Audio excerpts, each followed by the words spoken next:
You've got 48 hours to make that boat vanish, or I start the fines." That was the line that shattered the late afternoon calm of my driveway. No hello, no neighborly wave, just a sentence dropped like a judge's gavel. Marlene, our HOA president, stood there with her clipboard angled like a weapon, sunglasses flashing the sun so perfectly I couldn't tell if she was staring at me or admiring her reflection. My first instinct? Laugh. My second? Run. Because when Marlene makes a declaration, you're already guilty. And behind all of it, behind the boat she claimed was ruining the neighborhood aesthetic, lurked the real issue. Karen. My next-door neighbor.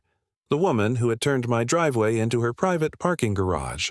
Now, if you've never lived under the thumb of a homeowners association, let me paint you the picture. We don't get neighborly notes slipped in mailboxes or friendly knock-on-the-door conversations. No, we get letters. Official, typed, sternly worded notices slipped under our doors like subpoenas. They come in triplicate, one for the mailbox, one for the HOA file, and one, I swear, just for the satisfaction of sending it. The bylaws are written in such dense language it feels like you need a law degree just to water your lawn correctly. And Marlene, she lives for this. She's the kind of woman who highlights entire paragraphs of the handbook and carries it around like scripture. So when she accused me of disrupting the neighborhood aesthetic with my boat, it wasn't just about the boat. She was flexing, reminding me she could find me into submission. The irony. That boat had been parked in my driveway for exactly 2 days, covered neatly with a tarp, not leaking oil, not blasting music at midnight. Meanwhile, Karen's car had practically left tire grooves in the same spot from the number of times she'd squatted there without permission. I glanced past Marlene's shoulder, and sure enough, Karen was out there too, leaning on her mailbox, sipping iced tea like she was watching primetime television. She had that smirk on her face, the one that said I started this and you can't prove it. "Really, Marlene?" I asked, trying to keep my tone casual. "The boat's temporary. I've got a guy coming to tow it to storage on Saturday." 48 hours, she repeated, her pen scratching across her clipboard like a sword-carving stone. Storage facility proof of receipt required. Proof of receipt. She actually said that. My blood pressure ticked up a notch. "You know what's funny?" I said, lowering my voice just enough to make Karen tilt her head in curiosity. "The boat's been here for 2 days. But Karen's been parking in my driveway for months. Did that make it into your notes? Or is that page missing from the holy book?" Marlene adjusted her sunglasses. "This isn't about Karen. This is about compliance. Of course it wasn't about Karen. It never was. Karen had a way of sliding under the radar, framing herself as the victim when caught, claiming she had nowhere else to park because her garage was full of memories. Memories that apparently looked a lot like boxes of expired cereal and an exercise bike from 1994. The truth was, Karen had whispered to Marlene. I knew it. That's how things worked in our neighborhood. Whispers fueled fines. Gossip wrote the bylaws. And whoever had the president's ear had the power. Later that night, I found the official notice taped to my door. Violation of Section 731. Unsightly structures. Structures. My boat was a structure now. The fine schedule was printed neatly at the bottom, like a ransom note dressed up in Times New Roman. $100 for the first day, $150 for the second, doubling after that. I sat at my kitchen table, the notice spread out under the warm glow of the overhead light, and tried to steady my breathing. Outside, Karen's car headlights cut across my blinds as she pulled into the very driveway she claimed wasn't mine to fuss over. She parked, slammed her door, and walked inside without so much as a glance at my house. That was the turning point. Not Marlene's clipboard, not the fine schedule, not even the absurdity of calling my boat a structure. No, it was Karen, acting like she owned the pavement I paid for, smirking as if she'd won something. The next morning, I decided to attend the HOA board meeting. If Marlene wanted compliance, I'd bring the bylaws with me, highlighted, tabbed, and ready for battle. I rehearsed my argument while making coffee. The driveway is my property. Karen's repeated trespasses. The double standard of enforcing against a covered boat but ignoring her. I was going to corner Marlene in front of the entire neighborhood, but when I walked into the clubhouse, the chatter fell to silence. Everyone's eyes flicked toward me, then toward Marlene at the head of the table, clipboard already poised. And there, 2 chairs down, sat Karen, smug and composed, with a stack of papers of her own. I froze in the doorway, the fluorescent lights buzzing overhead, the scent of burnt coffee clinging to the air. It hit me in that moment. They weren't just ready for me. They were waiting for me. And Marlene's first words sealed it. "Glad you could join us. We were just discussing your driveway." The slam of Karen's car door echoed like a gunshot across the cul-de-sac. Neighbors peeked from behind curtains, dogs barked, and I swear even the wind paused just to watch. Karen didn't just park her car, she planted it right across my driveway, angled like a queen claiming her throne. She leaned on the hood with her iced coffee, sunglasses perched on her nose, and gave me a smile so smug it should have come with a fine of its own. It wasn't just a smile, it was a dare. The message was clear. Go ahead, try to stop me. And for a split second, I wondered if this was how wars started. Not with speeches, not with battles, but with one neighbor slamming a car door and declaring ownership of someone else's pavement. The thing about Karen is she thrives on escalation. It's her oxygen. You'd think a driveway would be too small a battlefield, but for her, it was the perfect stage. She had history on her side, or at least the appearance of it. She'd been, temporarily, parking across my drive for months, using excuses like, "My garage is too full right now," or "just a quick stop." But lately, it wasn't quick stops. It was routine. Every day, every evening, like clockwork. Of course, when I brought it up to Marlene, our clipboard queen, she pursed her lips and quoted the bylaws like she was reciting scripture. Driveways must remain unobstructed, but neighborly agreements take precedence when no formal complaint is filed. In other words, unless I put my grievance in writing and filed it like a criminal indictment, Karen had free rein. So I filed it. 3 days later, I got a response. Not from the HOA, but from Karen herself. A note taped to my mailbox written in loopy cursive, "If you don't want me parking in your driveway, maybe use it once in a while." The gall. But it didn't stop there. Gossip started trickling down the grapevine, neighbors dropping comments while watering their lawns or pulling out garbage bins. "Karen says you don't really use your driveway," one said, lowering his voice like we were in a spy movie. Another added, "She mentioned something about guidelines, unused property or something." Guidelines. That was Karen's favorite word. She wielded it like a sword, vague enough to sound official, sharp enough to wound. And Marlene? She lapped it up. At the next HOA meeting, there was a new agenda item. Driveway utilization. I nearly choked on my water when Marlene read it aloud, her voice dripping with false neutrality. "Some residents have raised concerns," she said, glancing at Karen as though reading from her script, "about driveways not being used as intended, creating inefficiencies in community parking."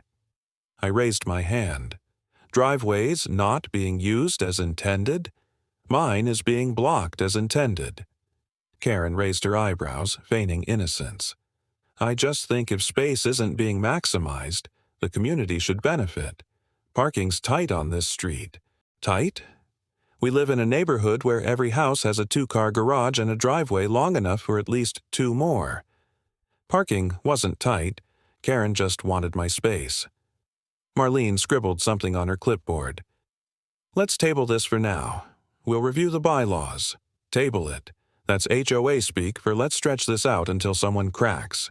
That night, I sat on my porch with a glass of whiskey, watching Karen's car glint under the street lamp. The air smelled like freshly cut grass and barbecue smoke from 2 houses down. Normal suburban evening, except for the fact that my neighbor had declared war and the president of the HOA was acting as her lawyer. The turning point came 2 days later. I pulled into the street after work, exhausted and just wanting to get inside, and there she was. Karen. Parked not just across my driveway but at an angle, blocking half the street too. I laid on the horn, not long, just enough to make the point.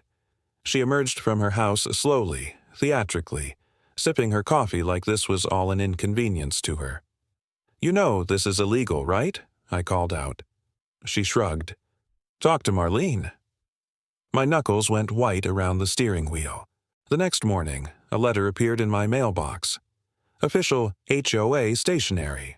My pulse quickened as I tore it open, already dreading what fresh nonsense was inside. Notice of hearing, it read. Subject, improper use of driveway. Date, Wednesday, 7:02 p.m. Improper use. Not Karen's car, not obstruction. Me. Improper use. I laughed out loud, a sharp, disbelieving bark.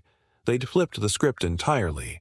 Suddenly, I was the one under investigation, as if leaving my own driveway empty was some kind of suburban crime. The laughter didn't last. Because as I stood there, clutching the letter, I realized exactly what this meant. Karen wasn't just parking in my driveway anymore. She was rewriting the rules, and Marlene was letting her. And, come Wednesday night, I'd be on trial. The gate slammed shut with a metallic hiss, cutting off Karen's car like a guillotine. Her front bumper stopped inches from the steel bars, her jaw hanging open in disbelief. For the first time since this entire war began, she didn't have a smirk, a snide comment, or even a flimsy excuse. Just wide-eyed silence. The kind of silence that tastes better than any victory champagne. And me? I stood at the porch with my coffee mug raised like I was toasting the moment. It hadn't happened overnight. No, this was the product of weeks of HOA letters, whispered accusations, and more driveway drama than a reality show could script. But that morning, at exactly 6:45 a.m., the contractor's truck rolled up, rumbling louder than any lawnmower on the block. The sound of hydraulic tools firing up was music to my ears. Neighbors shuffled out in slippers and robes, pretending to fetch newspapers but really just watching the spectacle unfold. By the time the first steel post went into the concrete, it was clear. This wasn't just home improvement. This was a counterstrike. I'd done my homework. Hours spent hunched over the HOA bylaws, highlighter bleeding through page after page. Section 8.1. Fencing or gating within personal property lines is permitted with prior approval. Section 8.3. Driveway barriers must not obstruct public sidewalks or utilities. And there it was, my golden loophole. I had filed the paperwork, endured Marlene's condescending sighs at the hearing, and waited out the mandatory 30-day review period. The HOA board voted, probably expecting I'd lose steam. But when the approval letter came back stamped with their official seal, I nearly framed it. Karen never saw it coming. As the crew worked, I caught her hovering on her porch, clutching her phone like she was ready to dial 911 for the crime of construction she didn't approve. She paced, muttered, tried to flag down the contractor, but they had their permits, their schedule, and zero patience for a woman in fuzzy slippers yelling about neighborhood harmony. By noon, the gate was standing tall. Black wrought iron, elegant enough to pass the aesthetic test, sturdy enough to make a statement. When the motor kicked in for the first test run, the bars slid together with a whisper and locked with a satisfying clunk. I swear the sound echoed down the street like a victory bell. That evening was the real show. I was watering my front lawn when I heard it, the familiar growl of Karen's SUV. She rounded the corner, sunglasses on, music blaring, fully expecting to roll into my driveway like always. But as her wheels hit the curb, the gate came alive, sliding shut in one smooth motion. She braked hard, spilling something from her cup holder, and stared at the steel wall now guarding what she thought was hers. The silence stretched. Curtains twitched. Neighbors peeked through blinds like they were ringside at a heavyweight fight. Finally, Karen rolled down her window. "What is this?" she snapped, voice shrill enough to carry across the whole cul-de-sac. "This," I said, setting down my hose, is called private property. You should try it sometime. Her face flushed crimson. She jumped out of the car, heels clicking against the asphalt, and stormed toward the gate. She rattled the bars like a villain in an old prison movie. "You can't just— This is Marlene!" she screeched, spinning on her heel. And right on cue, Marlene appeared, clipboard in hand, lips pursed so tight they could have cracked a walnut. She marched down the sidewalk like she'd been summoned by some invisible HOA bat signal. "I received several complaints this morning," Marlene said, adjusting her sunglasses. "Unapproved modifications to property are a violation of—" "Section 8.1, I interrupted, holding up a neatly folded paper. "Approved, stamped, legal. Would you like a copy for your files?" For once, Marlene froze. The clipboard didn't move. Her pen didn't scratch. She blinked, scanning the official HOA seal at the bottom of the page, and her composure cracked just enough for me to savor it. Karen sputtered. "This is ridiculous. You can't trap me out of—" "It's not your driveway, Karen," I said, my voice calm, almost gentle. "It never was." The neighbors' whispers swelled into a low murmur, like a wave cresting. Someone even clapped, quickly silenced by their spouse. The balance of power had shifted, and everyone knew it. Karen turned back to her SUV, muttering curses I won't repeat, and peeled away with a screech that left tire marks on the street. Marlene stayed a moment longer, eyes narrowed behind her sunglasses before snapping her clipboard shut. "This isn't over," she said quietly. And that's when I knew. The gate wasn't just a victory, it was a declaration. Karen had been dethroned, but Marlene— she was regrouping, waiting for her next move. As the sun dipped behind the rooftops, the gate slid shut one final time, casting long shadows across the pavement. My driveway was mine again, sealed in iron. But in the quiet that followed, a question lingered like smoke after fireworks. What would Marlene do next?